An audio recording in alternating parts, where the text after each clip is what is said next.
ಪ್ರಿಯರೇ, ಜ್ಞಾನೋಕ್ತಿ 29:18 ನೋಡುತ್ತೇವೆ. ದೇವದರ್ಶಕರಿಲ್ಲದಿರುವಲ್ಲಿ ಜನರು ಅಂಕೆ ಮೀರಿ ನಡೆಯುವರು ಎಂದು ಸತ್ಯವೇದದಲ್ಲಿ ನೋಡುತ್ತೇವೆ. ಪ್ರತಿಯೊಂದು ಹಳ್ಳಿ ಅಥವಾ ಗ್ರಾಮ, ಎಲ್ಲ ಜಾಗದಲ್ಲಿ ದರ್ಶಕರು ಬೇಕು. ದರ್ಶನ ಅಂದರೆ ದೇವರ ಮಾತನ್ನು ಹೊಂದಿಕೊಂಡು ಮನುಷ್ಯರಿಗೆ ಹೇಳುವುದೇ ದರ್ಶನ. ಯಾವ ಸಭೆಗಳಲ್ಲಿ, ಊರುಗಳಲ್ಲಿ ದರ್ಶಕರಿಲ್ಲವೋ ಅಲ್ಲಿ ಜನರು ಅಂಕೆ ಮೀರುವರು. ಹಾಗಾದರೆ ದರ್ಶನ ಯಾಕೆ ಬೇಕು? ಮೊದಲನೇದಾಗಿ, ದರ್ಶನ ಒಬ್ಬ ವ್ಯಕ್ತಿಯನ್ನು ಮಾರ್ಪಡಿಸುತ್ತದೆ ಮತ್ತು ಆತನ ಜೀವಿತವನ್ನು ಬದಲಾಯಿಸುತ್ತದೆ. ಅಪೊಸ್ತಲ ಕೃತ್ಯ 9ನೇ ಅಧ್ಯಾಯದಲ್ಲಿ ಸೌಲನಿಗೆ ಬಿದ್ದ ದರ್ಶನ ಸೌಲನನ್ನು ಮಾರ್ಪಡಿಸಿತು ಮತ್ತು ಪೌಲನಾಗಿ ಬದಲಾಯಿಸಿತು. ಎರಡನೇದಾಗಿ, ದರ್ಶನ ಒಬ್ಬ ವ್ಯಕ್ತಿಯನ್ನ ಕಾಪಾಡುವಂಥದ್ದಾಗಿದೆ. ಅಪೊಸ್ತಲ ಕೃತ್ಯ 12ನೇ ಅಧ್ಯಾಯದಲ್ಲಿ ಪೇತ್ರನಿಗೆ ಬಿದ್ದ ದರ್ಶನ ಅವನನ್ನ ಸೆರೆಮನೆಯಿಂದ ರಕ್ಷಿಸಿತು. ಮೂರನೇದಾಗಿ, ದರ್ಶನ ಒಬ್ಬ ವ್ಯಕ್ತಿಯನ್ನ ಧೈರ್ಯಪಡಿಸುತ್ತದೆ. ನ್ಯಾಯಸ್ಥಾಪಕ 6ನೇ ಅಧ್ಯಾಯದಲ್ಲಿ 11ನೇ ವಚನದಲ್ಲಿ ಗಿದ್ಯೋನನಿಗೆ ಬಿದ್ದ ದರ್ಶನ ಅವನನ್ನ ಪರಾಕ್ರಮಶಾಲಿಯಾಗಿ ಮಾರ್ಪಡಿಸಿತು.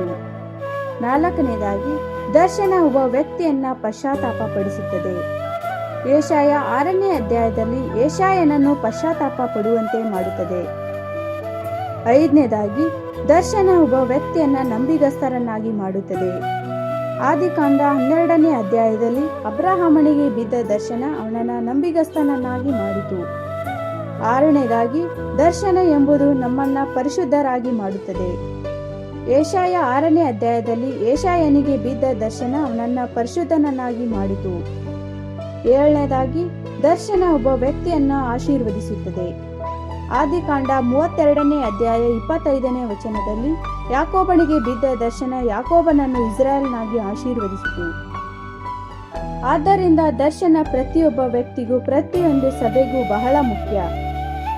ಈಗ ನೋಡಿದ ಹಾಗೆ ದರ್ಶನ ನಮ್ಮನ್ನು ಬದಲಾಯಿಸಬೇಕು, ಕಾಪಾಡಬೇಕು, ಧೈರ್ಯಪಡಿಸಬೇಕು, ಪರಾಕ್ರಮಶಾಲಿ ಆಗುವಂತೆ ಮಾಡಬೇಕು, ಪಶ್ಚಾತ್ತಾಪ ಪಡಿಸಬೇಕು, ನಂಬಿಗಸ್ತನನ್ನಾಗಿ ಮಾಡಬೇಕು, ಪರಿಶುದ್ಧಪಡಿಸಬೇಕು ಮತ್ತು ನಮ್ಮನ್ನ ಆಶೀರ್ವದಿಸಬೇಕು ಎಂದು ಪ್ರಾರ್ಥಿಸೋಣವೇ.